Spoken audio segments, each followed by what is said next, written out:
السلام عليكم. النهاردة النماء للتسويق والتنمية العقارية والصناعية. احنا بنقدم لكم النهاردة مزرعة استثمارية.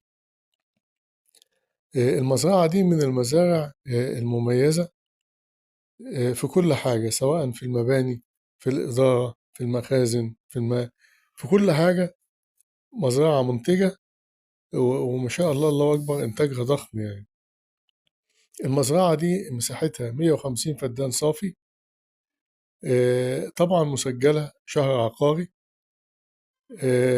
بالنسبة لمكان المزرعة دي موجودة في الكيلو 107. 107 في محافظة البحيرة، نطاق وادي النطرون، طريق مصر اسكندرية الصحراوي اتجاه القاهرة. يعني واحنا طالعين من اسكندرية للقاهرة بيبقى هي في اتجاه الغربي.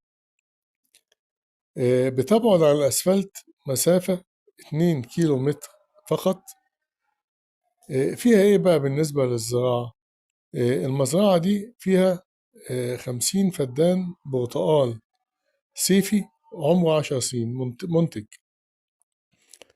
كمان فيها 50 فدان مانجو كيت عمر 8 سنين، واحنا عارفين المانجو كيت دي من يعني إنتاجها ما شاء الله، الله أكبر، ضخم يعني.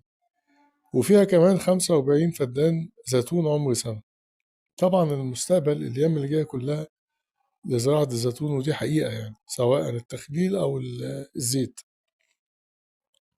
طيب احنا هنروي بإيه بقى كل ده؟ فيها 4 آبار مياه.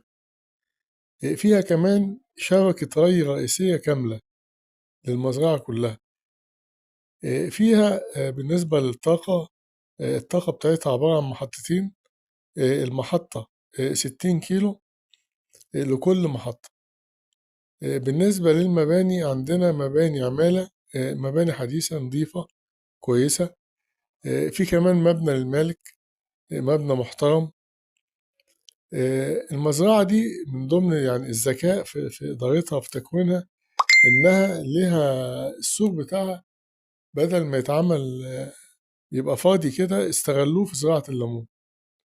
والليمون احنا عارفين منتج جدا، فالليمون ده بيحيط بالمزرعة بالكامل، منه حماية ومنه إنتاج. طبعا فيها مخازن للأسمدة، ومخازن للمعدات، مخازن حديثة. كمان فيها محول كهرباء بقدرة 250 كيلو، بيعزز موضوع الإيه؟ الطاقة. طبعا المزرعة دي منتجة بالكامل، والدخل السنوي بتاعها